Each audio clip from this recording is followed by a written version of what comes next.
প্রাণী সম্পদ উন্নয়নে কৃত্রিম প্রজনন পরিষেবার গুণগত মান ও কার্যকারিতা বৃদ্ধিতে লিকুইড নাইট্রোজেন অত্যন্ত গুরুত্বপূর্ণ ভূমিকা পালন করে। উন্নত মানের ফ্রোজেন সিমেন্ট সংরক্ষণ এবং গ্রাম পর্যায়ে সময়মতো কৃত্রিম প্রজনন পরিষেবা প্রদানের জন্য নিরবিচ্ছিন্ন লিকুইড নাইট্রোজেন সরবরাহ অপরিহার্য বললেন প্রাণী সম্পদ বিকাশ মন্ত্রী সুধাংশু দাস।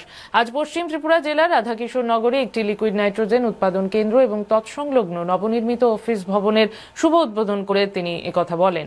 উপস্থিত ছিলেন বিধায়ক রতন চক্রবর্তী, বিধায়ক স্বপ্না দেববর্মা, এআরডি দপ্তরের সচিব দীপা ডি নায়ার সহ অন্যরা।